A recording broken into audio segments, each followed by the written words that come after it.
Mabibi na mabwana, napenda kuchukua fursa hii kutoa shukrani zangu za dhati kwa Mamlaka ya Mapato Tanzania kwa kuona umuhimu wa kuandaa bonanza hili la michezo lenye lengo la kuimarisha mahusiano na wadau na walipa kodi, uhamasishaji na ulipaji kodi wa hiari na kuboresha afya kupitia michezo mbalimbali.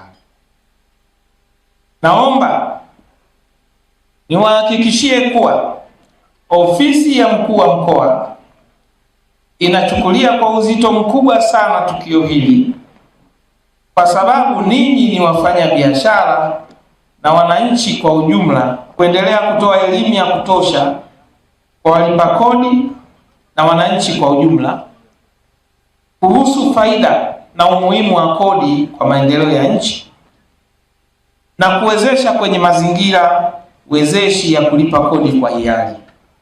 Niwaombe viongozi wote wa vyama vya wafanyabiashara nchini kuwa mstari wa mbele kuhamasisha wanachama wao ambao ni wafanyabiashara kulipa kodi kwa hiari.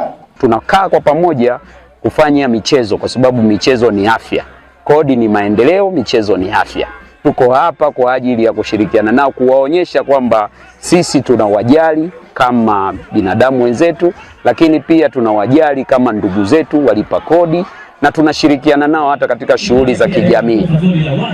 Kwa hiyo tumejumuika nao, tutafanya michezo mbalimbali, michezo ya kawaida isiyo fiziki, kwa maana ya kwamba michezo ya kucheza kwa kutumia vidole, kwa maana ya karata, bao, drafti. Lakini kama mlivyoona tumekimbia kwenye magunia, baadaye tutakimbiza kuku, baadaye tutavuta kamba. Yote hiyo ni kuonyesha kwamba michezo ni furaha, michezo ni amani, na kulipa kodi kwa hiari na kwa muda na kwa wakati ni wajibu wa kila Mtanzania. Kwa majina naitwa Sheikh Abdullahi Hanafi Simba, imamu msikiti wa Bondeni, lakini pia ni mwenyekiti wa baraza halmashauri ya Arusha jiji. Niko hapa katika bonanza hili ambalo watu wa TRA wameliandaa, lakini jambo kubwa sisi tunafurahia kama viongozi wa dini kwamba wameamua kushirikisha wadau wote katika bonanza hili. Walipa kodi wote wako pamoja, viongozi wa dini wako pamoja na wafanya biashara.